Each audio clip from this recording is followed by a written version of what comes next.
अस्सलाम वालेकुम and welcome to जोर का जोड़ PSL special presented by Giggly boom boom bubble gum and powered by Opus दिल वालों की चॉकलेट। सो एक मजेदार मुकाबला कल, खैर मजेदार तो बिल्कुल भी नहीं हुआ वो जो मुकाबला कल हुआ, बिकॉज लाहौर कलंदर्स और कोयटा ग्लैडिएटर्स जब एक दूसरे के आमने सामने हुए, एक टीम जो कि मैच जीत कर आई हुई थी और अच्छे बड़े मार्जिन से जीत कर आई हुई थी, कोयटा ग्लैडिएटर्स पेशावर ज़ल्मी के अगेंस्ट 80 रन के मार्जिन से जो है वो जीत हासिल कर आई हुई थी। दूसरी तरफ लाहौर कलंदर्स जो कि एक मैच अपना पहला हार कर आई हुई थी, बट लाहौर कलंदर्स ने कल टोटली कोयटा ग्लैडिएटर्स को आउट क्लास कर दिया एंड ऑलमोस्ट लगभग उसी डिफरेंस से जो है वो शिकस्त दी कोयटा ग्लैडिएटर्स। 79 रन से उनको शिकस्त हुई। क्या हुआ ऐसा कि तितर बितर लगी कोयटा ग्लैडिएटर्स की टीम, एंड क्या हुआ ऐसा कि लाहौर कलंदर्स एक बहुत अच्छी यूनिफाइड जेल टीम लगी।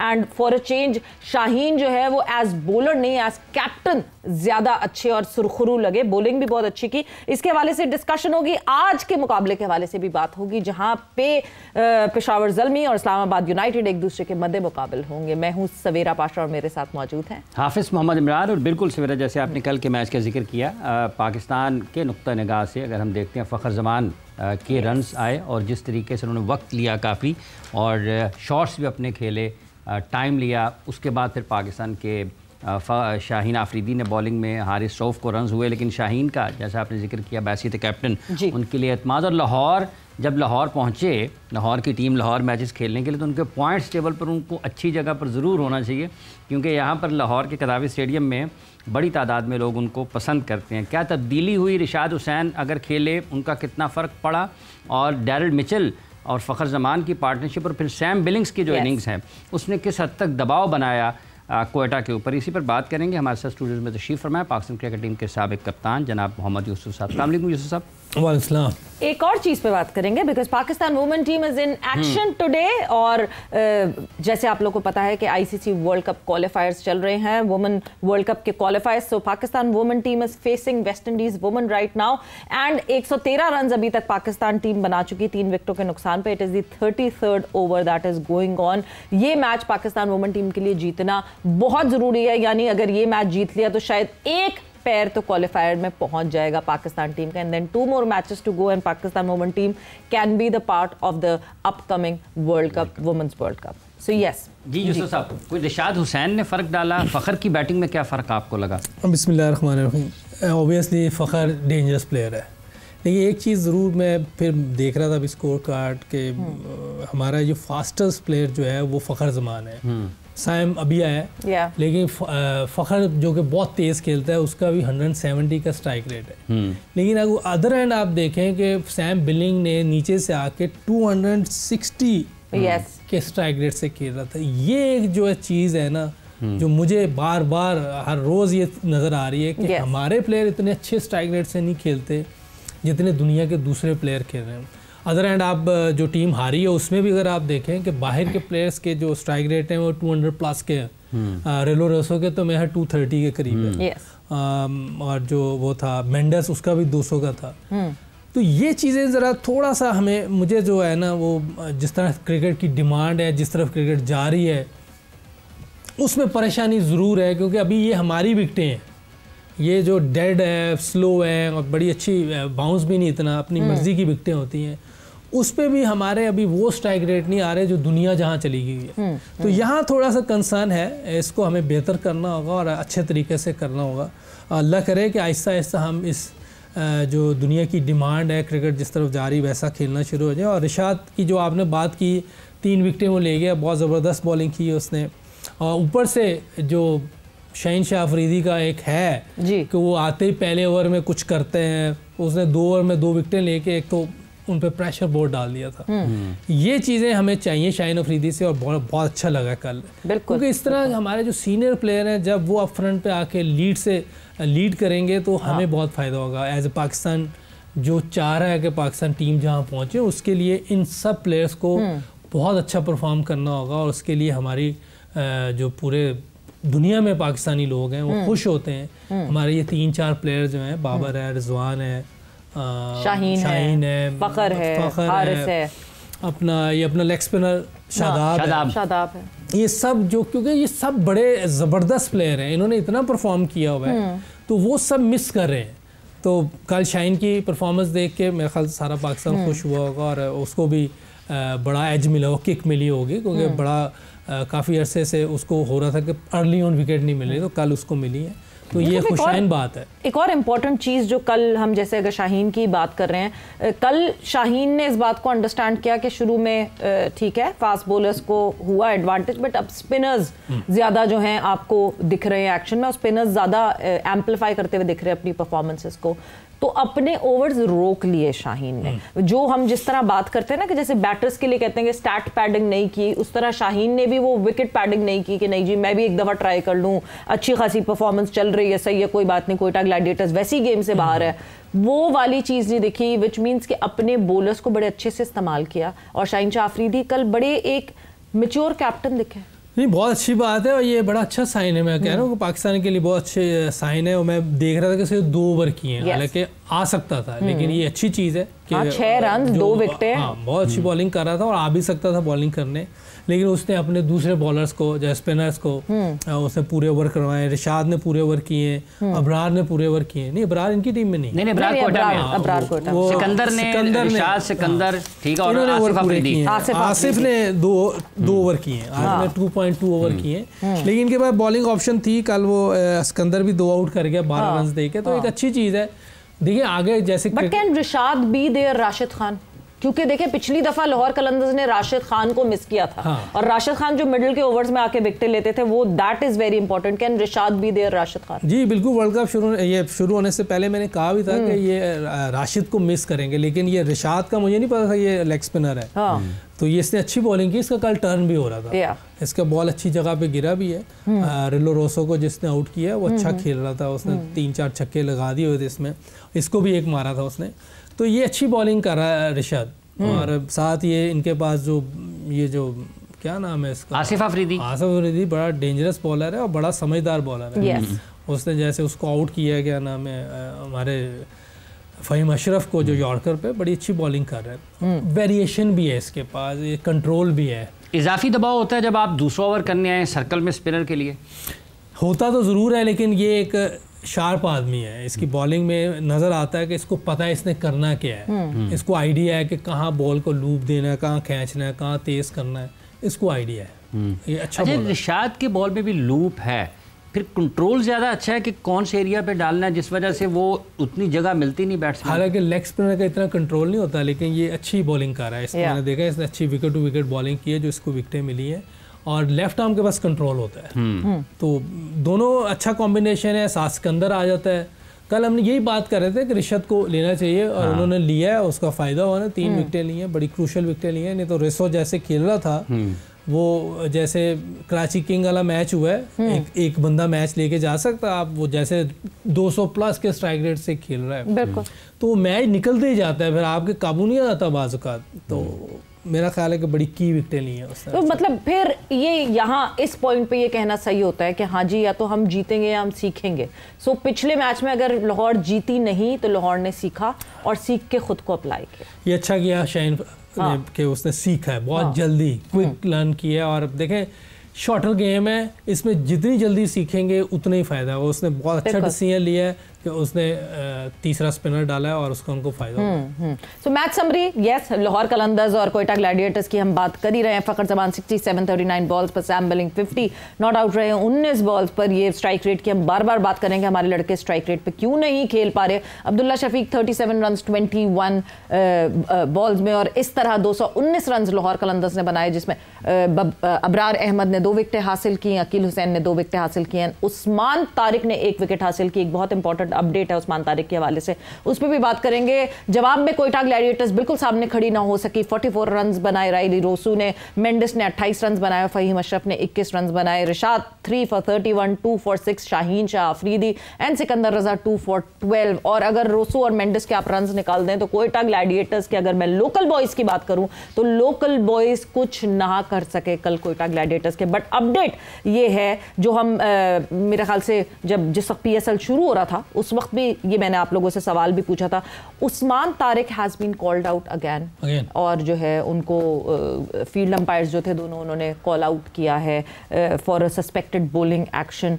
ये कॉल आउट हुए थे ये कॉल आउट होके गए थे एनसीए में जाके इनके ऊपर क्या काम हुआ, काम हो के कोई उसकी अपडेट नहीं मिली थी, क्योंकि वो गए और उसके बाद वो गायब हो गई update. And now that he has come back again he has been called out.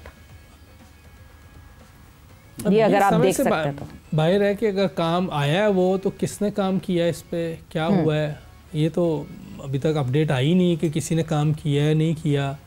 और वो जो रिपोर्ट होके गए थे एनसीए में, रिपोर्ट होके पिछले साल की बात है, रिपोर्ट होके बकायदा एनसीए में गए थे। किसके पास गए थे यही तो पूछने वाली तो बात। एनसीए में जो भी बैठा होगा शाहकार उनके पास गए होंगे। स्पिन बॉलिंग कोच कोई ऐसा बंदा जो इन चीजों को देखता हो वही बता सकता है, हमें तो आइडिया नहीं कि। और जब तक आप बायोमैकेनिक लैब में टेस्ट करके कंफर्म करके एक लेयर ना करेंगे वापस कैसे लीक बायोमैकेनिक लैब हमारी लम्स में है बिल्कुल लम्स में है। तो वहाँ पता नहीं इनको लेके गया है कोई, क्या हुआ कोई काम, ये तो अब जब आप किसी से पूछेंगे फिर ही पता चल सकता है। अभी तो अंदाज़ा ही है कि क्या काम हुआ इनसे। लेकिन अगर दोबारा उनको हो गया है तो इसके लिए बेचारे के लिए थोड़ा टफ है बिल्कुल, क्योंकि जब एक दफ़ा ये हो जाए तो आप अपनी उस पेस से बॉलिंग नहीं कर पाते। आप देखें सईद अजमल वैसे नहीं कर सका, हफीज़ को मसला हुआ है। दुनिया में कोई भी ऐसा शोएब मलिक भी फंसते रहे इसी उसका भी रहा है, उस बीच में बॉलिंग करता ही नहीं, वो ज़्यादा करता नहीं है। देखिए ये जो कल का मैच है फ़खर और अब्दुल्ला की पार्टनरशिप, आपको लगता है कि फ़खर कुछ रिस्पॉन्सिबिलिटी के साथ खेले, ज़्यादा जिम्मेदारी ली कि? देखो फ़खर बहुत ज़बरदस्त प्लेयर है, बहुत डेंजरस भी है। ये मोस्टली ना अगली टीम को प्रेशर में ले आता है जिस तरह की क्रिकेट खेलता है। और कल इसने बड़ी ज़बरदस्त शॉटें खेली, आप देखें एक्स्ट्रा कवर मारी है, निकल के बिल्कुल सीधी भी मारी है। इस तरह रन्स करेंगे तो आप अंदर भी रहेंगे। देखिए उसने 70 रन्स किए हैं, 177 रन, बहुत अच्छा स्कोर है। इतने होने चाहिए जी। आप अच्छे स्ट्राइक रेट से भी तो खेलें, 170 के स्ट्राइक रेट से खेलें तो ये एक अच्छा साइन है और एक अच्छे प्लेयर की निशानी होती है कि वो चारों तरफ खेलता है। हाँ। बार बार हम यही बात करें कि जब तक हम चारों तरफ क्रिकेट नहीं खेलेंगे दूसरी टीमें आपको पकड़ लेंगे, क्योंकि आप ऑब्वियस हो जाते हैं, आपके इनिशियल मूवमेंट से पता चल जाता है कि अब आप करने क्या लगे। तो लेट खेलने का और लाइन लगाने का मकसद यही है कि लाइन लगी हुई है तो आप जब तक इधर बॉल नहीं आएगा तो आपने क्लियर करेंगे यूसुफ ये बात, आप लाइन लगाने वाली सबके ज़हन में नहीं बैठ जाएगी कि ये बात जो है हमारे फायदे की है। जी बिल्कुल, क्योंकि लेट इसी तरह खेलेंगे ना, वरना तो आप फंसते रहेंगे। आप खेलना पहले पता चल जाएगा, आप इधर खेल लेंगे वो आपको बॉल ऑफ साइड पे कर देंगे। तो जितना लेट खेलेंगे उतना ही फायदा है। अगर ये वैसे समझ जाए तो मैं नेक्स्ट टाइम लाइन नहीं लगाऊंगा। हाँ, ऐसे समझ जाए तो हाँ, बगैर लाइन के भी। बट क्या जहां हम वीकनेसेस की बात करते हैं, फ़खर फंसता किधर है? अच्छा, फ़खर जैसे प्लेयर फंसना मुश्किल है। हाँ। ये आउट हो जाए तो हो जाए। हाँ। या तो चलेंगे या नहीं चलेंगे। पास का मुझे लगता है कि जब इसके हाथ नहीं खुलने देते ना इसको यहाँ जब इसकी बॉडी के अंदर। रिमेंबर एक टाइम आपने बताया था कि आपने फ़खर के साथ काम किया था एनसीए में, मगर जब कोई ऐसी प्रेशर सिचुएशन आती थी फ़खर वापस उधर चले जाते थे, बिकॉज बचपन से आपकी एक मसल मेमोरी बनी थी। उसकी मसल मेमोरी बनी। वो क्या था? देखिए इसको एक्सप्रेस करना बड़ा मुश्किल है इसकी बैटिंग। ओके। इसकी बैटिंग वो शायद खुद भी नहीं बता सकता। हाँ, शायद मेरा ख्याल है कि वो एक अलग तरीके से खेलता है। जैसे वो हमारे उस्मान खान आया है जी, उसकी बैटिंग को आप नहीं चेंज कर सकते। हाँ। उसका अपना एक स्टाइल है, उससे फास्ट बॉलर कभी इधर होना है कभी उधर होना है, कभी यूं मारता है कभी यूं, उसको आप मुश्किल है क्योंकि वो उसका एक स्टाइल है, उसका एक तरीका बना हुआ है। अब 28 साल का लड़का है वो, अब उसको यहाँ से कुछ चीज उसकी चेंज करना मैं उसके साथ जाती है क्योंकि उसका एक पैटर्न बन चुका है ये वाला। बट फ़खर और उस्मान तो एक जैसे नहीं है। हाँ, एक जैसे नहीं है, लेकिन तो उस्मान के लिए स्लॉगर कहना सही होगा। फ़खर स्लॉगर, कल फ़खर ने जिस तरह अभी हाफिज ने भी कहा है, बड़ी रिस्पॉन्सिबल बैटिंग है विद फास्ट स्ट्राइक। मैं आपसे वही कह रहा हूँ कि वो एक्स्ट्रा कवर भी मारी है उसने, सीधी भी शॉटें मारी, मिड विकेट तो उसकी है ही है पक्की, वो तो है, उससे मैच नहीं कर सकते। लेकिन एक एग्जांपल दे रहा हूँ कि बास का आपकी आदत हैबिट बन जाती है इस तरीके से खेलनी, तो ऐसे लोगों को छेड़ना सही नहीं होता। ठीक, उनको उनकी गेम पे खेलने दें, नेचुरल गेम खेलने दें। अच्छा, आपको लगता है कि जैसे डेविड विज़ा एक मैच खेले और उसके बाद लाहौर ने उनको ड्रॉप किया मैनेजमेंट ने और उनकी जगह पर रिशाद हुसैन आए, जैसे जैसे टूर्नामेंट आगे चले गए इनके पास प्रेरा की भी एक ऑप्शन मौजूद है, फिर अखलाक की भी एक इनके पास मौजूद है, तो ये जो ऊपर नईम के साथ आगाज़ कर रहे हैं तो इनकी टीम स्टेबल हो जाएगी। और अगर ये नईम नहीं चल पाते हैं तो नईम की जगह पर प्रेरा को डालें उसको ओपन कराएं या अब्दुल्ला शफीक और फ़खर ओपन करें और टीम बैटिंग इनकी स्ट्रेंथ बढ़ सकती है उससे? जी बिल्कुल, देखिए ले अब नईम को अगर आपने मौका दिया है तो उसको एक आधा मैच और दे देना चाहिए, तो जब आप किसी को खिला रहे हैं तो उसको पूरा मौका ज़रूर देना चाहिए। उसके बाद आपके ऑप्शंस हैं, जैसे आपने परेरा का बताया, अखलाक है, ये आपके पास 2 अच्छे प्लेयर हैं। अच्छा, ऑप्शन नहीं हो सकते, ये कल भी आपने बात की थी, वो हम थोड़ा सा उसमें उस कॉन्वर्जेशन में जा नहीं सके। एक इमर्जिंग प्लेयर का जरूरी है 11 में खेलना, तो अखलाक इमर्जिंग नहीं। अच्छा, तो फिर नईम इमर्जिंग है, तो इस वजह से ये तो सारे मैच खेलेगा। नईम की जगह या तो कोई और इमर्जिंग प्लेयर, 2 है मेरे ख्याल से इनके पास इमर्जिंग। मोमिन कमर भी है, वो स्पिनर है, वो स्पिनर है। अच्छा। वो भी इनके पीडीपी प्रोग्राम से। मेरा इनको फिर ये सारे मैच यही खेले। तो इमर्जिंग प्लेयर तो डालना जरूरी है ना। 11 तो इनको जरूरत नहीं है, स्पिनर तो इनके ऑलरेडी खेल रहे हैं 2-3। तो मेरा ख्याल है कि इसकी लॉटरी लग गई है इस बच्चे की। ये 10 मैच या 8 मैच जो भी हैं ये सारे ही खेलेगा फिर, क्योंकि उसका तो चांस ही कोई नहीं, क्योंकि स्पिनर बहुत है, इसके अंदर भी स्पिन करता है। रिशद आ गया है, और वो हमारा लेफ्ट आर्म स्पिनर जो है आसिफ भी है, तो आप चौथा स्पिनर तो नहीं डाल सकते। मोहम्मद आज़ाब भी है कोई, मोहम्मद अज़ब, मोहम्मद अज़ब, ये क्या है? हाँ, ये भी मेरा ख्याल बॉलर है। ये इनके पीडीपी प्रोग्राम से जो लड़के आते हैं ना, वो इन लोगों के पास होते हैं। सो यस, इसलिए जो है नईम को अभी आप हिला नहीं सकते। अखलाक के उसमें बिल्कुल भी नहीं, अखलाक तो सिर्फ वही नहीं है मर्जिंग, और उसका एक खिलाना ही खिलाना है, तो फिर तो मैं कह रहा हूँ कि नईम की बाकी लॉटरी है। उसको तो बहुत अच्छा खेलना चाहिए, क्योंकि बाहर ही नहीं होगा वो जाहिर सी बात है। और फुल कॉन्फिडेंस, इस कॉन्फिडेंस के साथ जब खेले कोई यंग लड़का, तो उससे तो बेहतर बात ही नहीं हो सकती। मगर वक्त एक ब्रेक का हुआ है, हम ब्रेक पर जा रहे हैं, और ब्रेक से वापस आएंगे तो कॉन्वर्सेशन को आगे बढ़ाएंगे।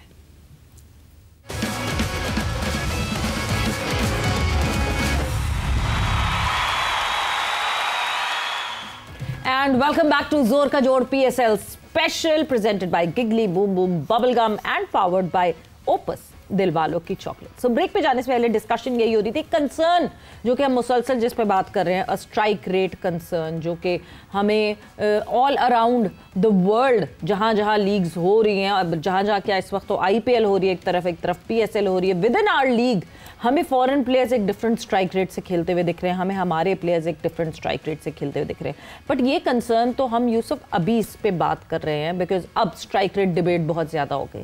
But over the period of time हमने तो PSL से कभी कोई बैटर निकलते हुए नहीं देखा। इफ़ यू रिमेंबर, तो शायद आप मुझे कोई नाम बता सकते होंगे कि हम बोलर्स तो फिर कहते हैं कि हाँ जी वो फलाना लड़का PSL में परफॉर्मेंस दिखाई और आ गया, बैटर्स तो कभी आए नहीं PSL से। हाँ, कभी भी नहीं आया, लेकिन क्रिकेट तो हमने वैसी ही खेली ना जो डिमांड करे। देखिए दूसरे जिस तरह खेल रहे हैं, अगर हम वैसे नहीं खेलेंगे उनको कैसे कम्पीट करेंगे। वो तो आप दूर दूर तक करीब भी नहीं आ सकेंगे, मुश्किल हो जाएगी। दूर दूर तक करीब भी नहीं आ सकते। क्या बात है। तो बड़ा मुश्किल हो जाएगा ना हमारे लिए, अगर हमने ऐसा स्ट्राइक रेट ना पकड़ा। देखिए आप IPL में देखें, उनके लोकल प्लेयर जो है वो बाहर के प्लेयर से ज़्यादा अच्छे स्ट्राइक रेट से खेल रहे हैं। बिल्कुल, टेक्निकल अच्छे हैं, स्किल उनकी बड़ी ज़बरदस्त है, चारों तरफ खेलते हैं, जहां का बॉल होता है उधर ही मारने की कोशिश करते हैं, जिस वजह से वो अच्छे स्ट्राइक रेट से भी इसका मतलब है उनके नीचे क्लब क्रिकेट सी लाइनें लगी हुई हैं। उधर क्रिकेट वैसे ही चल रही है जैसे बहुत पहले से हो रही है। लाइनिंग वाली बात चल रही होगी। उनकी लाइन लगी हुई है, उनकी लाइन लगी हुई है। देखिए उधर जो बच्चे आते हैं ना, आप देखें नज़र आएंगे आपको IPL में, लेकिन आते वो एक स्ट्रक्चर से, एक सिस्टम से आते हैं। क्लब क्रिकेट है, फिर उनकी फर्स्ट क्लास है, ग्रेड 2 भी होती होगी, रणजी ट्रॉफी और पता नहीं क्या क्या वो चीज़ें खेलते हैं सारा साल। बहुत मैचेस होते हैं, और कितना बड़ा मुल्क है, वो ट्रैवलिंग उनकी चल रही होती है, किसी से मैच है, किसी से। तो वो प्लेयर खेल के सारा साल खेलते रहते हैं, सारा साल, और अच्छी क्रिकेट खेल रहे होते हैं सारा साल। मेरा नहीं ख्याल को इतनी ज़्यादा T20 खेलते हैं। मेरा ख्याल ये IPL होगा, या शायद कोई एक टूर्नामेंट हो जो मैंने तो कभी नहीं सुना। सैयद मुश्ताक अली ट्रॉफी होती है जो उनका डोमेस्टिक नेशनल T20 है। जी, ये 2 होते होंगे। क्लब क्रिकेट उनकी वही 40 ओवर की होती है। रणजी ट्रॉफी है नहीं, क्लब क्रिकेट होती है ना जो हमारे यहाँ खत्म हो गई है, डेड हो गई है। वो हम 40 ओवर की खेलते होते थे।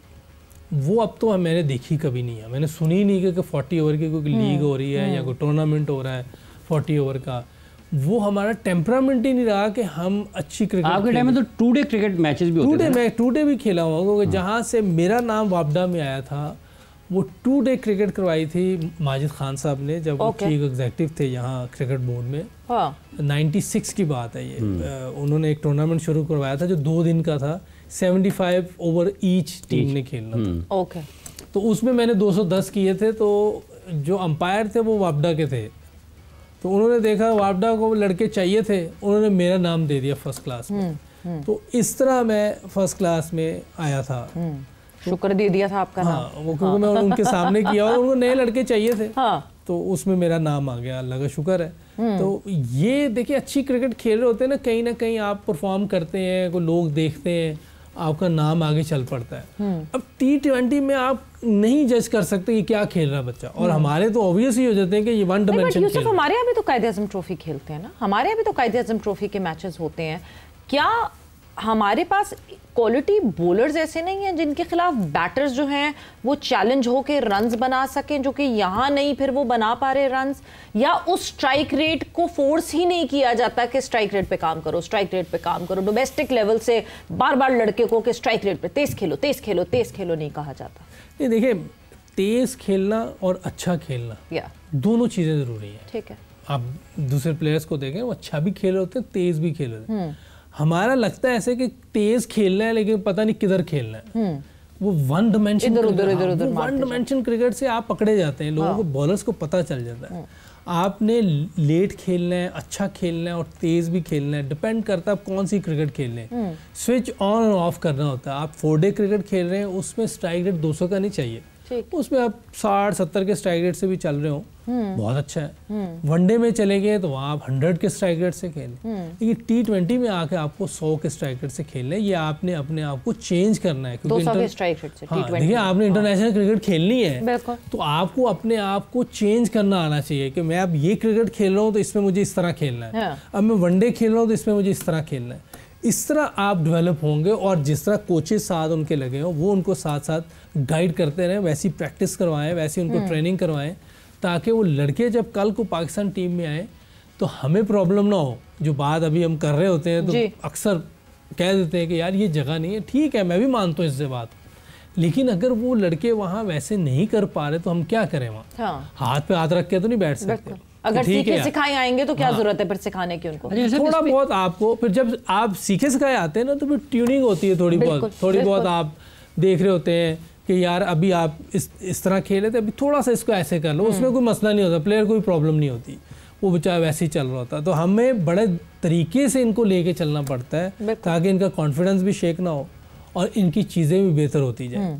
जब आप लोग खेल रहे होते थे, अभी पाकिस्तान के लिए नहीं, लेकिन आपकी टेलीविज़न पर जब पाकिस्तान टीम के मैचेस आते हैं आप देखते थे, सईद अनवर खेल रहे हैं, सलीम मलिक खेल रहे हैं, इंज़माम उल हक खेल रहे हैं, जावेद मियादाद खेल रहे हैं, उससे थोड़ा सा पीछे चले जाएं तो ये लोग टेलीविज़न पर नज़र आते थे, उनको देख के जो नीचे वाले तो हमने भी ऐसे ही बनना है। आज अगर पाकिस्तान में अगर कोई मोहम्मद हारिस को देख रहा है या कोई हसन नवाज़ को देख रहा है या और पाकिस्तान के 8-10 क्रिकेटर जो मुख्तलिफ वक्तों में T20 क्रिकेट में देखे हमने, तो वो ये नौजवान कहेंगे हमने भी फिर ऐसे ही बनना है 20-20 की इनिंग्स। देखिए, ये T20 इतनी ज़्यादा हो गई, लोग यही चाह रहे हैं कि इसी तरह हम बन जाए, लेकिन T20 तो फ्यूचर है आगे, इसको हम रोक नहीं सकते। ठीक है, इसको हमने अपने आप को डेवलप करना है इसकी तरह का। तो उसके लिए आप जो अच्छे प्लेयर हैं उनको ज़रूर देखें, जो अच्छा खेल रहे हैं, जो आपको नज़र आता है कि यार ये 360 खेल रहे हैं, हर तरफ शॉटें खेल रहे हैं और इनका स्ट्राइक रेट भी बहुत अच्छा है। आप अपने प्लेयर से भी सीख सकते हैं, दूसरे प्लेयरों से भी सीख सकते हैं, ऐसी बात नहीं, आप दूसरों से भी चीज़ें सीख सकते हैं। हमारी गुड लक थी हमारे टाइम पे कि हमें इतने बड़े बड़े प्लेयर देखने को मिल जाते थे टीवी पे, हमें पूरा मैच देखते थे और जिस तरह ये खेल रहे थे कॉपी करने की कोशिश करते थे कि यार इस तरह खेलना है। बॉलिंग करने आते थे, बॉलिंग वो बन जाते थे कि वकार यूनिस आ रहा है, वसीम अकरम आ रहा है, इस तरह कोशिश करते हैं। जब छोटे होते हैं आप हर चीज़ नकल कर रहे होते हैं। बिल्कुल। तो हमारी गुड लक थी कि हम इन लोगों को देख के आए हैं। तो ये पूरी दुनिया में उस टाइम राज कर रहे थे, हमारी टीम वर्ल्ड बेस्ट टीम थी। यानी इस वक्त अगर जो सबसे बड़ा फुकदान है वो इस चीज़ का है कि कोई आइडियल इस तरह आप क्रिएट नहीं कर सकते। Over the period of time, yes, young बच्चों में बिल्कुल मैंने देखा कि लड़के जो हैं वो बाबर आजम की तरह बैटिंग करना चाहते हैं, बट देन वो एक पॉइंट पे आके यहाँ चैलेंज फिर हो जाती है बात कि अब उन यंग बच्चों से मैं ये भी सुनती हूँ, मैं अपने बेटे की बात करूँ ये भी सुनती हूँ कि नहीं, मगर मैं वैसा फिर खेल नहीं सकूँगा तेज, I want to play fast. So playing fast, दो चीज़ें दो अलग हो गई कि प्लेइंग ब्यूटिफुली एक अलग बात हो गई कि अच्छे शॉट्स आपको मज़ा आ रहा हो देखने में, बैटिंग इन रिदम जो हम बात करते हैं, बट देन उसके बाद जो है तेज खेलने वाली जो एक वो चीज़ आ जाती है, तो फिर तो बाइफरकेट कर देना चाहिए ना कि आपको ब्यूटीफुल बैटिंग दिखे और तेज खेलने वाले वो अलग दिखें। सो 2 प्लेयर्स 2 अलग फॉर्मेट में खेलें कि ये वाली कंफ्यूजन ना हो। मैं आपका जवाब बिल्कुल लूंगी, ब्रेक पर जाऊंगी, बस आते हैं जल्दी से और डिस्कशन को आगे बढ़ाते हैं।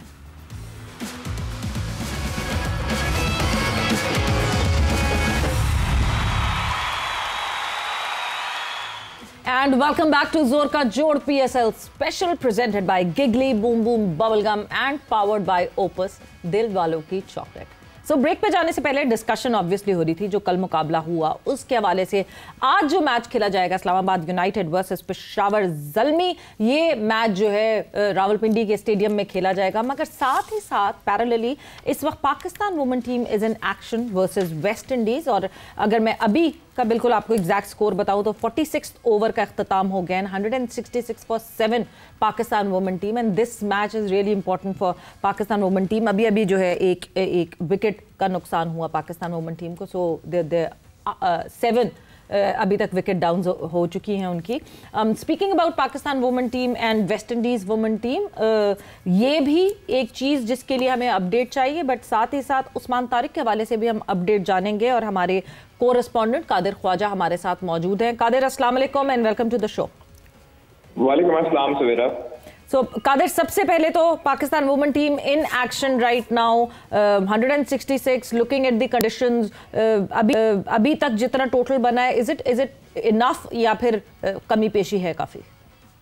देखिए, अभी तक जो बात करें तो 167 रन हो चुके हैं और डयाना बेग भी जो है वो फेस कर रही हैं, जबकि उनका साथ दे रही हैं सिद्रा नवाज और 14 रन पे मौजूद हैं सिद्रा नवाज। फातिमा सना भी कुछ देर पहले जो है वो आउट हुई हैं। और अगर बात करें स्कोर की तो 46 ओवर 47वां ओवर चल रहा है और 167 पर 7 विकेट डाउन है। स्कोर बहुत थोड़ा लग रहा है, जबकि वेस्ट इंडीज की टीम जो है वो अच्छी जो है वो उसको रन चेज करने की सलाहियत उनमें मौजूद है।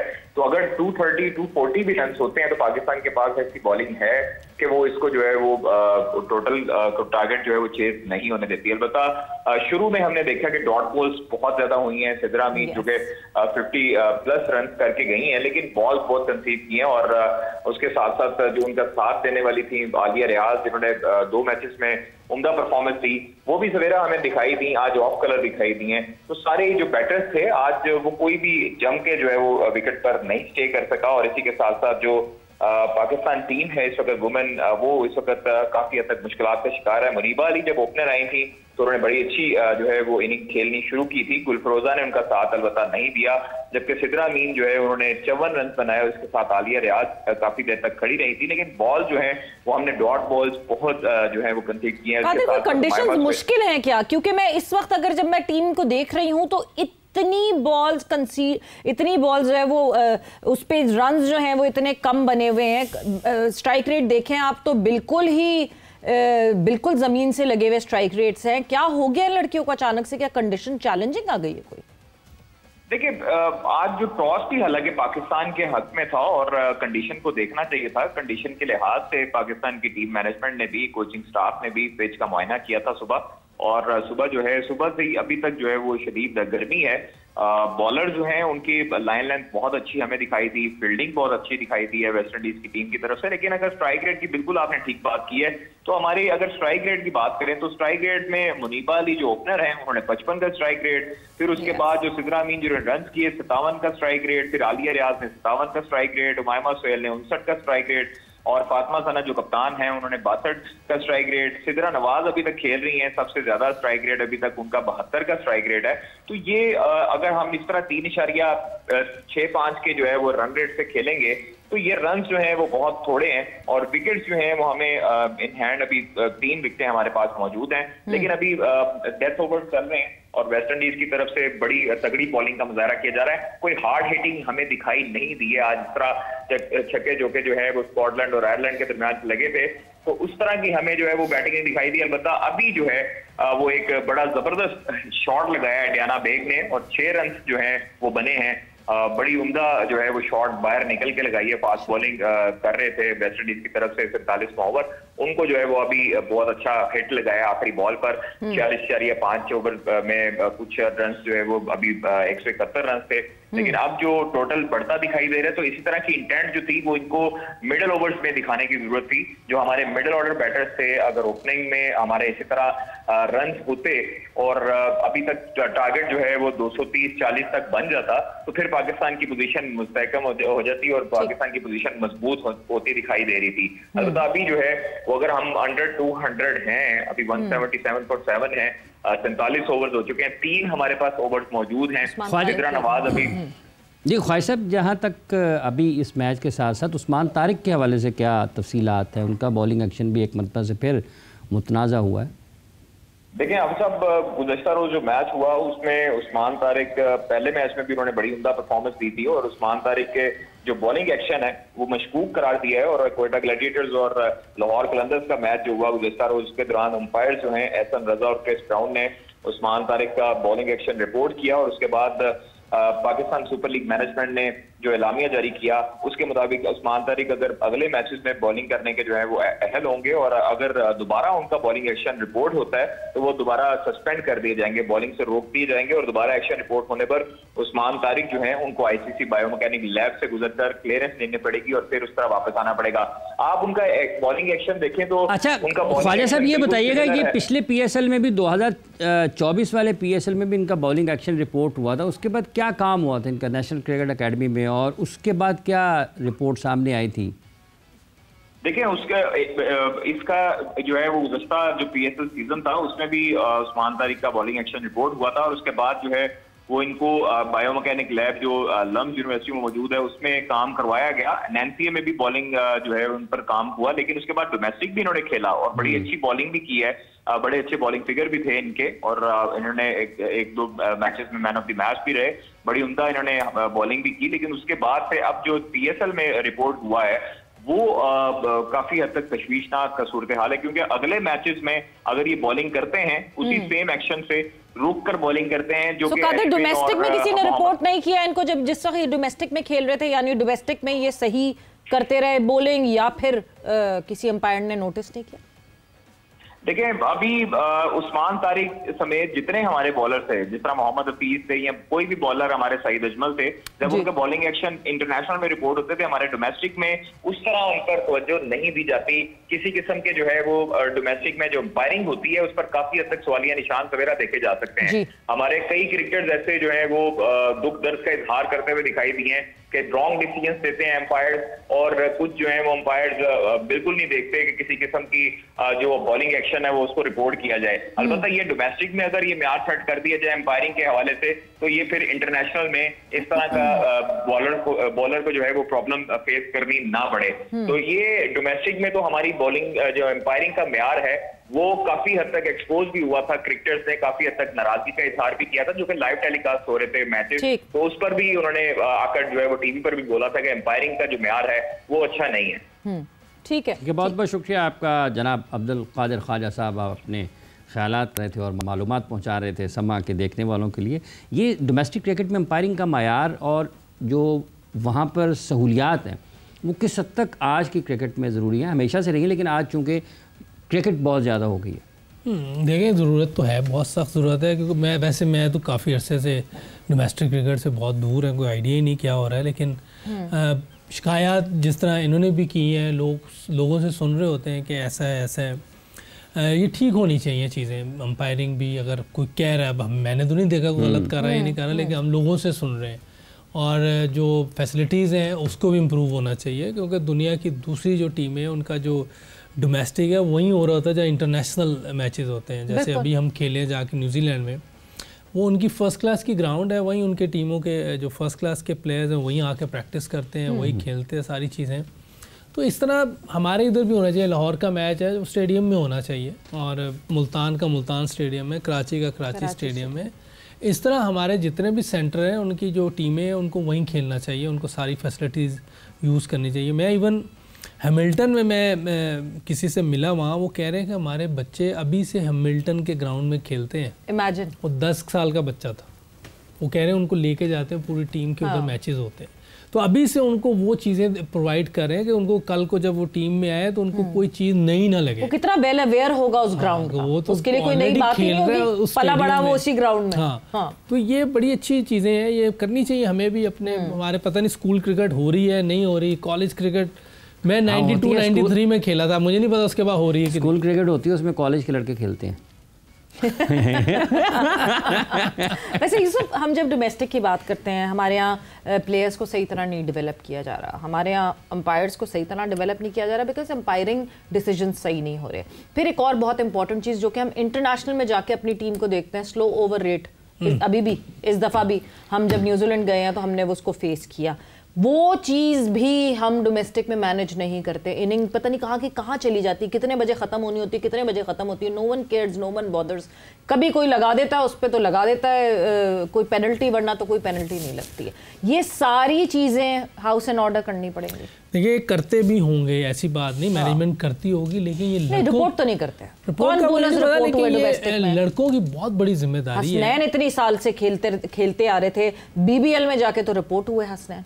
ये बॉलिंग एक्शन की बात, बॉलिंग एक्शन, एवरीथिंग, मैं तो ऑल टुगेदर। लेकिन मैं ये बात कर रहा हूँ जो आप ओवर रेट कह रहे हैं ना, ओवर रेट हो जाता है, तो उसमें मैनेजमेंट कहती होगी, ऐसी बात नहीं, लेकिन प्लेयर्स का काम है कि जल्दी चेंज करें। बिल्कुल, क्योंकि जब आपके पास 4 फास्ट बॉलर खेल रहे हो तो आपको और जल्दी करना है।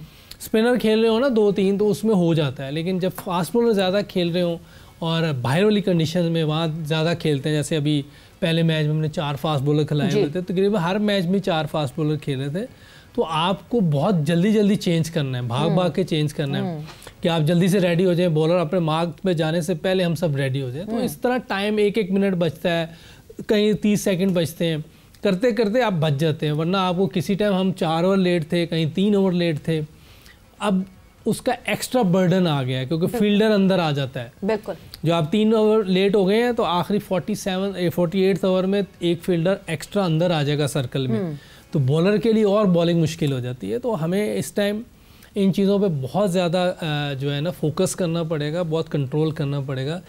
जो पैसों का फाइन होता है वो अपनी जगह, वो उस इतना डैमेज नहीं होता। हाँ। लेकिन जितना एक फील्डर अंदर आ जाना है ये बहुत डैमेज करता है आपको, एक्स्ट्रा आपको बैट्समैन के लिए बड़ी आसानी हो जाती है। और उस वक्त तो वैसे एक लाइसेंस मिला होता है मारने का कि आखिरी 3-4 ओवर है आपने खुला खेलना है, ऊपर से आपको एज मिल जाता है, एक फील्डर अंदर आ जाता है, तो इसमें बहुत ज़्यादा एहतियात करनी पड़ेगी। अच्छा, इसमें ये भी है कि अगर आपने एक तो 4 फास्ट बॉलर्स हैं और अगर वो 20-22-24 वाइड कर देते हैं, हाँ वो भी इस पर फाइट्स बहुत हुई हैं, वाइड नो बॉल बहुत हुई हैं, उसमें भी एक्स्ट्रा रन्स भी गए हैं, ओवर भी एक्स्ट्रा हुए हैं, टाइम भी लगा है। तो ये चीज़ें भी सारी देखिए, ये सारी टीम एफर्ट है, सबने मिल के चीज़ें करनी है। सिर्फ आप मैनेजमेंट पे कह दें तो ये भी ठीक नहीं है, सिर्फ प्लेयर्स पे डाल दें, ये भी मिल के हम सब ने ये चीज़ें ठीक करनी है कि किस तरह एक हमारा कॉम्बिनेशन ऐसा बन जाए। देखिए लड़के तो जब डिसिप्लिन होंगे ना, मतलब आप जब किसी एक बच्चे तो नहीं है खैरियत, मगर एक बच्चे को जब आप एक स्कूल में डालते हैं तो आप सबसे पहले यही देखते हैं कि स्कूल का डिसिप्लिन कैसा है, कि क्या अगर मेरी औलाद यहाँ से निकलेगी तो डिसिप्लिन होकर निकलेगी कि नहीं निकलेगी। तो ये लड़के जब भी डिसिप्लिन होंगे जब वो जिस पूरे सिस्टम में है वो डिसिप्लिन होगा। इसका मतलब ये कि सिस्टम ही डिसिप्लिन नहीं है।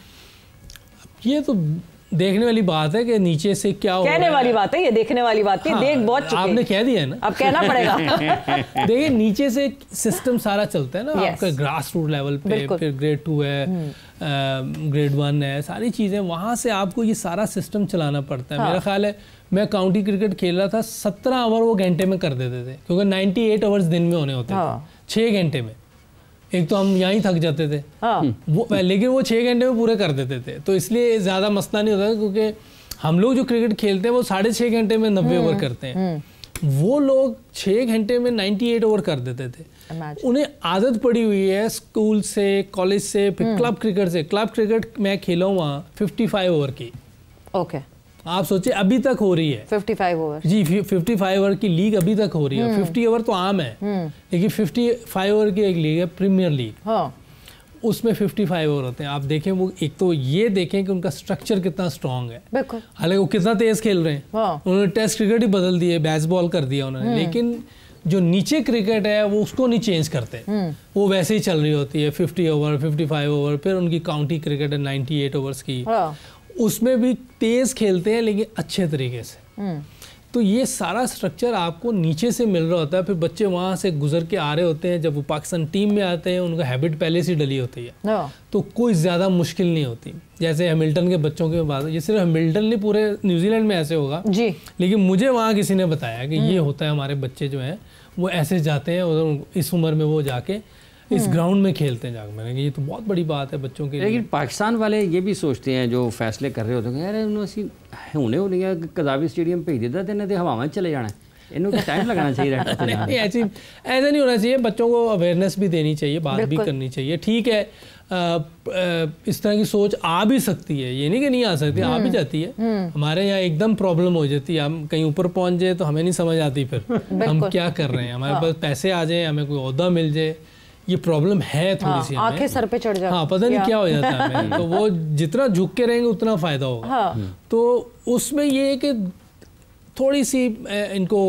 जिसको कहते हैं ग्रूम करना पड़ेगा और बताना पड़ेगा, कुछ ऐसी चीज़ें होनी चाहिए। एकेडमी हमारी है, इसमें बहुत सी चीज़ें मैं चाहता हूँ होनी चाहिए, जैसे बच्चे जो आते हैं अंडर 19 अंडर 17 इनकी इंग्लिश क्लासेस होनी चाहिए। बिल्कुल, इधर इतना कुछ है, तो अभी से स्टार्ट ग्रूमिंग क्लासेस होनी चाहिए। ग्रूमिंग क्लासेस मतलब हम देखें बार बार एग्जांपल देते हैं इसलिए क्योंकि the closest that we are is to our borders, और जो क्लोजेस्ट हैं वो ऑब्वियसली जिस तरह एक इंडियन कल्चर है या जिस तरह उस पे हम फिजिकली हमारा खाना पीना बहुत सारी चीज़ें मैच करती हैं सेम। आप वहाँ के यंग लड़के और एसोसिएशंस की जिम्मेदारी है ये कि उनको छुरी कांटे से खाना खिलाना, खाना कैसे खाते हैं वो सिखाते हैं। अब इसमें क्रिकेटर का कोई लेना देना नहीं, क्रिकेटर छुरी कांटे से क्या खाएगा क्या नहीं खाएगा, जिस तरह अभी रिसेंटली रिजवान ने भी बोला। एंड एक वो बात है जिस पे मैं अग्री करती हूँ कि इंग्लिश बोलना अच्छी बात है कि आप सीख लें, मगर अगर आपको नहीं आती तो कोई बात नहीं। रोनाल्डो, मेसी, ये लोग इंग्लिश नहीं बोलते थे, ये लोग अपनी जबान में बड़े सेटिस्फाइड थे, कोई बात नहीं, नो प्रॉब्लम अबाउट इट। मगर वो ग्रूमिंग जो लोगों के बीच में बैठ के what to talk what not to talk, media पे क्या बात करनी है क्या नहीं करनी है, एटलीस्ट ये तो जिम्मेदारी ले सकते। ये तो देखिए, ये तो ग्रूमिंग क्लासेस जैसे आप कह रही हैं ज़रूर होनी चाहिए। और दूसरी बार रिजवान ने जो की है वो बड़ी सही बात की है। सही है, कोई इंग्लिश ज़रूरत है, हाँ ऐसा नहीं, इंटरनेशनल लैंग्वेज है, ज़रूरत है, लेकिन मजबूरी नहीं है, इधर ज़रूरत नहीं है। हाँ, इधर जो मेन काम है हमारा वो सही होना चाहिए। बिल्कुल। हमारे कितने बड़े प्लेयर थे, उन्हें इंग्लिश नहीं आती थी, बाद में उन्होंने सीख ली, वो एक अलग बात है, लेकिन उनकी जो गेम थी उसको देख के जरूरत ही नहीं पड़ती थी, कोई इंग्लिश भी चाहिए। बट ये सब सीखने की अर्ज भी तो अच्छी बात है ना, होना मतलब हम वसीम अकरम की बात करें, हम शुएब मलिक की बात करें, ये वो दो लोग हैं जो शायद मुझे नहीं लगता कि जब इन्होंने करियर, आई रिमेंबर पहली दफा जब man of the match Wasim Akram को मिला था तो रमीज राजा साथ गए थे और उन्होंने एज इंटरप्रेटर वो किया था। तो वसीम भाई तो एक्स्ट्रा ऑर्डिनरी लेवल पे है ना, वो तो एक दुनिया में ऐसा बॉलर भी नहीं आया, और वो जो बोलने की उनकी स्किल्स हैं वो भी एक नेक्स्ट लेवल पे हैं। बिल्कुल। अभी तो पंजाबी नहीं सुनी फिर आपने? नहीं सुनी है, पंजाबी भी सुनी है। तो वो जब उन्हें झुकते मारने होती है फिर पंजाबी में आते हैं, वरना वो इंग्लिश जबरदस्त है और जैसा फ्लुएंट है। लेकिन वो उतनी बर्दाश्त भी करते हैं। कौन? वसीम नहीं, वो देखिए वो अपने लेवल पे करते होंगे, सईद भाई के साथ, जब विकी भाई सब आपस में जब होते हैं उसमें करते होंगे। मैं करूँगा तो वो बुरी बात है। हमारे तो करना भी नहीं चाहिए, क्योंकि एक बड़े भी हैं, सीनियर भी हैं, और लेवल भी बहुत हाई है। अच्छा, लेवल बहुत हाई है, मगर इस वक्त पेशावर का लेवल बहुत लो है। इस्लामाबाद यूनाइटेड वर्सेस पेशावर ज़ल्मी आज होना है जो मुकाबला। यूसुफ, सबसे पहले तो विच इज़ योर टीम? हाँ, अच्छा ये रोक दे, यूनाइटेड, ये बता दिया चले आपने। इस्लामाबाद यूनाइटेड प्लेइंग सेफ, क्योंकि इस्लामाबाद यूनाइटेड पहला मैच भी जीती हुई है। पेशावर मुझे वो टीम ऐसे हमेशा पसंद है, उनके पास प्लेयर्स बहुत अच्छे होते हैं। मैं अक्सर उन्हें कहा भी, इस पिछले साल से पहले मैंने जब जीते नहीं थे, मैंने कहा तुम हार कैसे जाते हो, मुझे ये नहीं समझ आता। उनकी बड़ी बैलेंस टीम होती है, नहीं फिर हार जाते हैं, लेकिन लकीली पिछली बार जीते हैं। हाँ, और 24 दोनों ने गेम्स खेले हुए आपस में, 12 और 12 से बराबर है हेड टू हेड इनका। सो यस, इस वक्त जो भी जीतेगा आज का ये मैच तो पलड़ा उसका भारी हो जाएगा। बट पेशावर ज़ल्मी जो इतनी ऑफ कलर लगी कोयटा ग्लैडिएटर्स के अगेंस्ट, ऐसा लगा कि पेशावर ज़ल्मी को समझ ही नहीं आया कि हुआ क्या उनके साथ, कैसे वो अपने आप को रीस्ट्रक्चर करके या बोर्ड पे बैठ के री स्ट्रैटेजाइज करके वापस आए। हाँ देखिए, काफ़ी उधर मैनेजमेंट, तगड़ी मैनेजमेंट बैठी हुई है। इंजी भाई हैं, मुशी भाई चले गए हैं, अकरम ऑलरेडी है वहाँ, उनका हेड है। और मेरा तगड़ा आपने इंजी भाई को कहा, मुशी भाई को कहा? क्या तगड़ी नहीं, सारे देखे ना, सारे क्रिकेट खेले हुए लोग हैं और मेरा ख्याल है कि ये सब बैठ के उनको वापस लाने की कोशिश करेंगे। अभी तो पहला गेम हुआ है, ऐसी बात नहीं है, लेकिन वो असल में जो बाबर पहले ओवर में आउट हुआ है ना, वहीं वो सारा कुछ उनका थोड़ा सा लड़के नीचे हो गए। तो स्क्वाड ये हमारे सामने पेशावर ज़ल्मी का एक दफ़ा फिर बाबर आजम, साइम अयूब, कैडमोर हैं, उसके बाद हारिस, मोहम्मद अली, जॉर्ज लिंडे, अब्दुल समद, हुसैन तलत, नाहिद राना, नजीमुल आज़ाद रान, मैक्स ब्रांड, महरान मुमताज़, सुफियान मुकीम, आरिफ याकूब, अली रज़ा, मास सदाकत और मिचेल ओन। टीम क्या खेलेगी ये तो अब आज रात को पता चलेगा, लेकिन ये है कि बाबर आजम और साइम अयूब की जिस दिन पार्टनरशिप लगी, ये काफ़ी चीज़ें धुल जाएंगी। जो 11 इन्होंने खिलाई थी, आपको लगता है मतलब इनका स्क्वाड देख के मुझे होता है अच्छा ये बंदा भी था, खेला क्यों नहीं था, फलाना बंदा भी था, नाहिद राना नहीं खेला था ना? नहीं खेला था, नहीं ना। हाँ, नाहिद राना तो अच्छा बॉलर है, मुझे ख्याल है उसको तो जरूर खिलाना चाहिए था।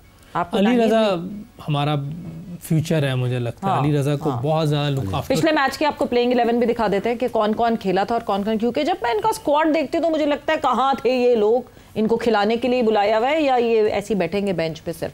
जी अच्छा जी, बाबर आजम, साइम अयूब, हारिस, कैडमोर खेले, हुसैन तलत खेले, मैक्स बैंड खेले, मिचेल ओन खेले, जोसेफ भी खेले, मोहम्मद अली, सुफियान मुकीम और अली रज़ा खेले। स्पिनर तो सुफियान ही था। हाँ, सुफियान ही था सिर्फ स्पिनर कम है इनके पास, लेकिन वो साइम को कराते हैं, साइम को इस्तेमाल करते हैं। अच्छा, साइम बॉलिंग कर लेता है। मेरा ख्याल इनका वो जो दूसरा लेफ्ट आर्म स्पिनर है वो भी अच्छा है। जो दूसरा लेफ्ट क्या नाम है यार? लिंडे? नहीं अपना पाकिस्तानी। एक सुफियान मुकीम है कि उन्होंने आरिफ याकूब रखा हुआ है। नहीं, लेफ्ट आर्म स्पिनर। आप फिर से जरा इनका वो दिखाएं, स्क्वाड नाम भूल गया उसका। तो जो आप इनका लेफ्ट आर्म स्पिनर जिसकी बात कर रहे हैं, तो महरान मुमताज, महरान वो भी अच्छा बॉलर है। महरान, हाँ नहीं, और महरान ने तो बहुत अरसे जो है, जो अभी केपीएल में भी बहुत अच्छी परफॉर्मेंस रही थी। बॉलर वो भी अच्छा है, क्योंकि दोनों डिफरेंट हैं। वो चाइना मैन है, वो नॉर्मल बॉलिंग करता है। तो जॉर्ज लिंडे भी इनका लेफ्ट आर्म स्पिनर है। वो पिछली बार इसने कहीं छक्के छुक्के भी मारे हैं पाकिस्तानी को। हाँ जी, लिंडे ने किसी इंटरनेशनल मैच में इसने हमें मारी है, T20 में फेंटी लगाई है इसने कहीं। तो अब्दुल समद को मौका नहीं मिला। हाँ, अब्दुल समद नहीं खेला। नहीं ये इमर्जिंग तो है ही नहीं। इमर्जिंग कौन प्लेयर है इनका? इनके पास अली रज़ा जो है वो बड़ी अच्छी पिक है और ये बड़ा ज़बरदस्त फास्ट बॉलर है। मुझे तो ये बहुत पसंद है और बिशप को भी बहुत पसंद आया था जब अंडर 19 खेल रहे थे। जब अली रज़ा को देखा, अली रज़ा के पोटेंशियल को हमें और देखना पड़ेगा, बिकॉज अभी तो बिल्कुल ही उनको बिल्कुल डाउन दी ऑर्डर जब मौका उस तरह मिला और जहां बॉलिंग में देखेंगे। बट वक्त ब्रेक का हुआ है, ब्रेक पर जा रहे, ब्रेक से वापस आते कॉन्वर्सेशन को आगे बढ़ाते हैं।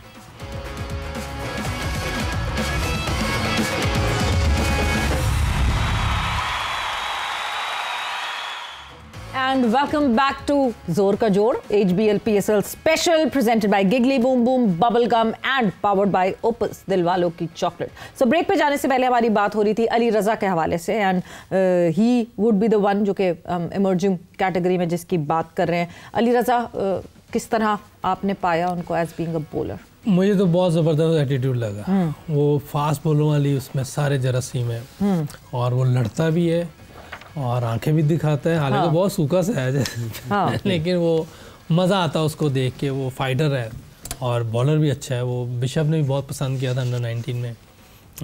अर्ली और उसको थोड़े से मसाइल थे नो बॉल्स के ये वो, लेकिन वो बॉलिंग कोच ने हमारे ने उसके साथ बड़ा अच्छा काम किया।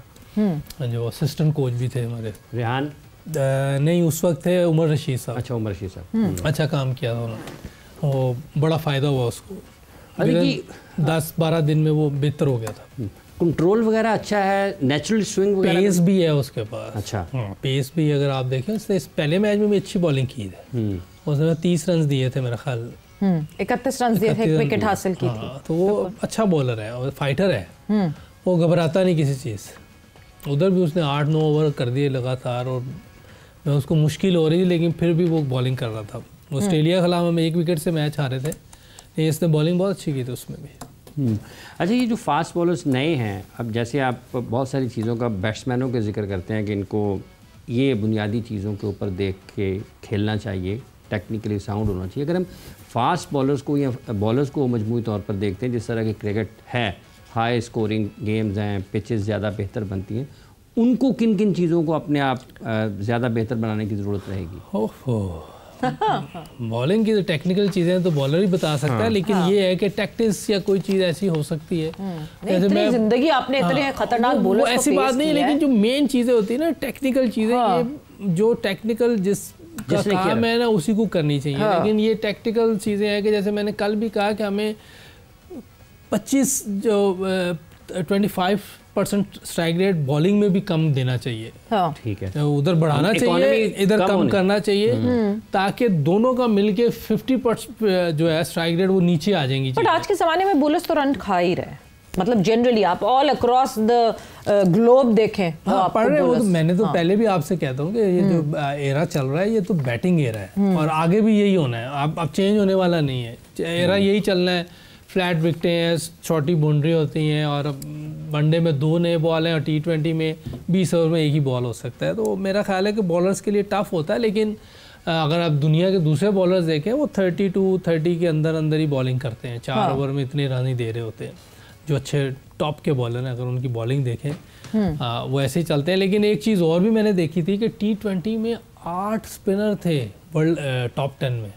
दो फास्ट बॉलर थे सिर्फ, एक ये डफी आया था अभी हमारी सीरीज के बाद और एक में शायद बुमराह होगा, मोस्ट प्रॉब्ली 2 बॉलर थे फास्ट, बाकी सब स्पिनर थे। 8 स्पिनर थे T20 में। तो इसका खास वजह यूसुफ इस बात की, क्योंकि आपने पहले भी कही थी और मुझे था कि मैं आपसे पूछूंगी जरूर, मुझे लगता है why spinners being so effective in spinner पे जिस तरह खेलना चाहिए, हाथ देखकर और उनको गैप्स में मारना चाहिए और फीड यूज करने चाहिए, स्वीप शॉट्स खेलने होती हैं। Over the period of time क्या बैटर्स कम हो गए जो स्पिन को अच्छा खेलें? ऐसे ही लग रहा है। देखिए T20 में 8 स्पिनर हैं T10 टॉप 10 में, तो इसका मतलब है कि स्पिन को वैसे खेलने वाले लोग नहीं है, क्योंकि थोड़ा सा टर्न हो जाए तब मुश्किल हो जाती है, थोड़ा सा सीम हो जाए बैट्समैनों को तब मुश्किल होती है। ये देखिए जितने भी अभी आप लीग्स देख रही हैं वो सब सीधी बॉल जा रहे होते हैं, बहुत कम ब्रेक होता है या बहुत कम ऐसा होता है कि सीम स्विंग हो जाए। जिस दिन सीम स्विंग और ब्रेक हुआ उस दिन आप देखें 200 रन भी नहीं बनेंगे। पर क्या इसकी एक और वजह ये भी हो सकती है कि जिस टाइम फ्रेम में स्पिनर्स इस्तेमाल होते हैं, आप जब T20 की बात करते हैं तो आप देखते हैं कि पावर प्ले में आपको पावर ब्रूटल हिटिंग दिखती है, आखिरी के 5 ओवर में आपको ब्रूटल हिटिंग दिखती है। जो मिडिल ओवर्स होते हैं जनरली आप स्पिनर्स टीम्स इस्तेमाल भी उसमें करती हैं, कुछ करते हैं अनऑर्थोडॉक्स तरीके से, जो है वो शुरू में ही पावर प्ले में भी इस्तेमाल करते हैं, मगर मेजॉरिटी मिडिल ओवर्स में स्पिनर्स आते हैं। May be that is another है। तो ये भी बात है, आप 7 से 15 ओवर तक स्पिनर्स आते हैं, ये भी है। लेकिन इतना ज़्यादा वो कि 8 के 8, एक दफ़ा तो मैंने देखा 10 स्पिनर थे, 10 या 9 थे, उसमें भी एक बुमराह ही था, बाकी सब स्पिनर थे। तो ये बहुत ज़्यादा रेशो है कि टॉप 10 में सारे स्पिनर हैं। कोई ना कोई वजह तो ज़रूर है कि जो अगर आप स्पिनर को लग रहा है इतना अच्छा नहीं खेल रहे, इतने कॉन्फिडेंट तरीके से नहीं खेलते कि स्पिनर डोमिनेट कर जाते हैं। आप अक्सर देखें 30 रन दे के 2 विकेटें, कभी कोई बड़ी मार खाएगा तो 35-40 रन दे के, वरना तो फास्ट बॉलर को आप देखेंगे मार पड़े। उसकी वजह ये भी है कि विकेटें बड़ी मज़े की होती हैं, आराम से बैटिंग फ्रेंडली, क्योंकि पेस भी यूज हो जाती है फिर बॉलर्स की, बैट्समैनों के लिए ये इजी हो जाता है। पिंडी का पिच आज कैसा खेलेगा ये भी जान लेना चाहिए मेरा ख्याल। जाहिद फारूक साहब ने हमें अच्छा जी कर लिया, रावलपिंडी से आगे हमारे साथ। जाहिद साहब अस्सलाम वालेकुम, क्या हालात वाक़यात हैं? जी वालेकुम सलाम, बहुत शुक्रिया आप साहब। और हालात वाक़यात ये है, एक बड़ा मैच जो है वो होने जा रहा है, क्योंकि एक किस्म का देखा जाए तो दोनों टीमों के लिए आज होम ग्राउंड है। आपको पता है कि पेशावर ज़ल्मी हो, इस्लामाबाद यूनाइटेड हो, दोनों के लिए ये होम ग्राउंड करार दी जाती है। इस्लामाबाद को मैच है तो उसने एक मैच जीता हुआ है और पेशावर आपको पता है कि एक मैच लॉस किया हुआ है। लेकिन दोनों टीमों में आप देखें कि एक तरफ शादाब है, एक तरफ बाबर आजम है, और शादाब और बाबर का आपको पता ही है। फिर उसके बाद देखें कि स्पेक्टेटर्स, आज खुसूसी बसें जो है वो पेशावर से आई हैं, ज़ल्मी के हवाले से देखा जाए उन्होंने अरेंज किए हैं, तो स्पेक्टेटर्स पेशावर से भी आए हैं और यहाँ पर भी बहुत बड़ी तादाद स्पेक्टेटर्स की जो मौजूद है। होम ग्राउंड जरूर होगा, आप कह सकते हैं इस्लामाबाद यूनाइटेड के लिए, लेकिन जो स्पेक्टेटर्स की तादाद होगी वो जो भी आ रहा है वो ज़ल्मी के फ्लैग उठाए, ज़ल्मी की शर्ट पहने, वो सारे मैक्सिमम आप कह सकते हैं तो 80 से 90% तक की जो है वो पेशावर जल्दी को सपोर्ट करने आ रहे हैं। जाहिद साहब, मौसम का क्या हाल है? मौसम कैसा है?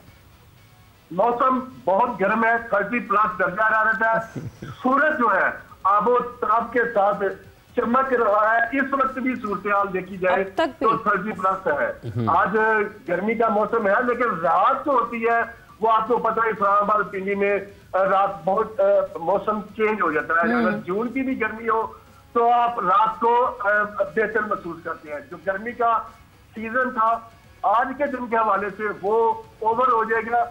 और कोई आज अच्छा मलिक साहब ये बताइएगा, कथा कलामी की माजरत चाहूँगा, रावलपिंडी में अमूमी तौर पर आपको हाउसफुल मिलते हैं, इस मरतबा उतना ज़्यादा क्राउड पिंडी में भी नज़र नहीं आ रहा, इसकी क्या वजह है?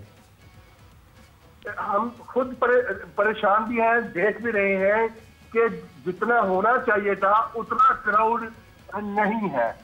जैम पैक होते थे पहले, इस दफा देखा जाए तो जो मैंने पहले भी एक दफा आपको बताया कि जो वीआईपी टिकट है उनके ज्यादा जो खाली है स्टैंड रहते हैं। मतलब जो 3rd फ्लोर है पवेलियन के ऊपर और नीचे वाले। और फिर अगर देखा जाए तो यासर अरफात हो, अजहर महमूद, और ये तकरीबन 60 to 70% आप कह सकते हैं कि ये फुल मैक्सिमम हुए हैं अभी तक। ये दोनों किस टीम से खेल रहे हैं?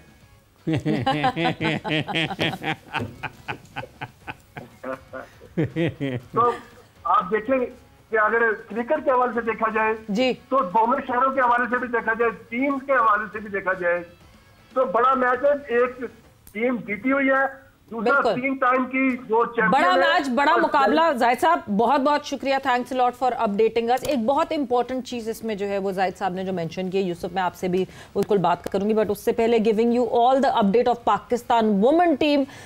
मैच जारी था पाकिस्तान वुमेन टीम और वेस्ट इंडीज वुमेन टीम के दरमियान। 191 पे all out Pakistan women team, आखिरी बॉल रह गई थी। So 192 is the target that is for West Indies women. A very very important match for Pakistan women to go further in this world cup, क्योंकि जो है क्वालिफायर जाहिर सी बात है। वेस्ट इंडीज़ के लिए भी अगर हम बात करें तो वेस्ट इंडीज़ भी इस वक्त पॉइंट्स टेबल पे 4थे नंबर पे मौजूद है। पाकिस्तान टीम तो फिर दूसरे नंबर पे मौजूद है विद 4 पॉइंट्स। बट अगर यहाँ पाकिस्तान जीत हासिल कर लेती तो बड़ी कंफर्टेबल पोजीशन में आ जाएगी। Coming back to the discussion जो जाहिद साहब ने बात की, यूसुफ, पेशावर ज़ल्मी ये पास्ट में भी करता रहा है कि पेशावर से बसेस चलाते हैं और पेशावर से लोग जो है वो पिंडी स्टेडियम लेकर आते हैं। कराची की बहुत बात हो रही है, कराची में लोग नहीं आ रहे, कराची में लोग नहीं आ रहे। मतलब अगर आप जो है ड्रेसिंग रूम में वो हेयर ड्रायर्स बांटने के बजाय जो है आप स्पॉन्सर को ये कह दें कि कुछ इलाकों से बसेस चला दें और लोगों को ले आएँ, तो क्या उससे बेहतर नहीं हो सकता? क्या फ्रेंचाइज का किसी पॉइंट पे ये जिम्मेदारी बनती है? Because as far as I know, you can correct me, कि लाहौर कलंदर्स 2 स्टैंड्स खरीदता है लाहौर गद्दाफी स्टेडियम के, और वहाँ फिर लोग आते हैं।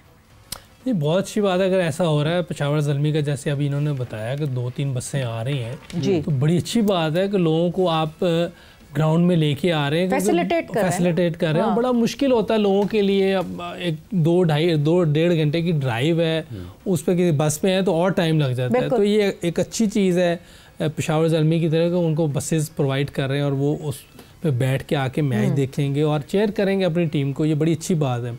जैसे आपने कहा, कराची भी बहुत बड़ा शहर है, 1-1 घंटे की 1.5 घंटे की वो ड्राइव हो सकती है। जैसे दूर दूर जगह लियारी है और पता नहीं कुरंगी, कौन सी जगह है, अगर उधर 2-3-4 जगहों पे बसें चला दें तो मेरा ख्याल ये लोग भी आएंगे मैच देखने और इनका भी फायदा होगा। नजर आएगा कि एक मैच में कराची के अंदर ही 1-1.5 घंटे की ड्राइव, लंबी जगह, बहुत बड़ी जगह है। कराची बड़ा शहर है, तो आप ये कर सकते हैं, बिल्कुल ठीक है। जैसे लाहौर कलंदर का आप कह रहे हैं कि 2 स्टैंड ही वो खरीद लेते हैं, तो एक अच्छी चीज है, ये करना चाहिए सबको। और मेरा ख्याल है इस टाइम मतलब आप अपनी किट्स दे दें, आपकी जर्सी पहन के लोग बैठे हो, एक अजीब सा एक बेहतरीन सा माहौल बन जाए। बहुत सारी चीजें। ये तो मेरे ख्याल मार्केटिंग वाले लोगों का जिम्मेदारी है, किन की है? नहीं, ये फ्रेंचाइजीज को करना चाहिए। नहीं, फ्रेंचाइज मार्केटिंग फ्रेंचाइज वाले मार्केटिंग की मैं बात कर रहा हूँ, फ्रेंचाइज के मार्केटिंग वाले ही करेंगे। उनकी भी है, पीसीबी को अपने वैसे तो पीसीबी की जिम्मेदारी है, क्योंकि इनके पास तो किराए पे हैं ये टीम्स, यही कहते हैं फ्रेंचाइज ओनर्स, हमारे पास तो किराए पे हैं। अच्छा, तो वो भी कर सकते हैं। हाँ, तो करनी चाहिए, कर सकते हैं, अगर कोई हो ऐसा तो वो भी कर लें। फ्रेंचाइज ने अगर किसी लोगों को अपने लोगों को टिकट्स देने हैं तो उनको वो खरीदना पड़ती हैं पाकिस्तान क्रिकेट बोर्ड से, और वो उन टिकटों को फिर आगे लोगों को दे सकते हैं अगर उन्होंने एजाजी तौर पर। जो उनको दे देते हैं, एक टीम की टिकटें होती हैं वो दे दी, अगर अब ज्यादा चाहिए तो खरीदना पड़ेगा। बिल्कुल। तो वक्त का मुकाबला सख्त। आपने कहा Islamabad United is your team tonight, Hafiz your team? Islamabad United, सभी इस्लामाबाद यूनाइटेड पिक कर रहे हैं, क्योंकि लाला ने भी जो मैसेज करके बताया that is Islamabad United for him. And yes, चले हम कहते हैं Peshawar Zalmi. Let's see, let's give it a short prediction table. जल्दी से दिखा सकते हैं अगर, तो हम दिखा देते हैं। और इस वक्त जो है वो यूसुफ और हाफिज जो है वो एक साथ एक जगह पे मौजूद है विद 4 पॉइंट्स, यानी नीचे आएंगे। अब देखते हैं कि कौन, और लाला उबला हुआ अंडा ही खाएंगे, तो अभी 2 पे मैं हूँ। सो आई होप कि लेट्स सी क्या होता है क्या नहीं होता। But it is Islamabad United versus Peshawar Zalmi at Rawalpindi stadium, और let's see, may the best team win. एक मजेदार मुकाबला देखा जाए ना। आई होप कि पहले मैच जैसी पिच ना हो, या अभी पिछली मैचेस जैसी पिचेस ना हो, बेहतर पिच हो। But thank you Yusuf, thanks a lot, बहुत बहुत शुक्रिया सवेरा पाशा को, और हाफिज इमरान को इजाजत दीजिए। अपना बहुत ख्याल रखिएगा। टेक केयर, बाय बाय, अल्लाह हाफिज।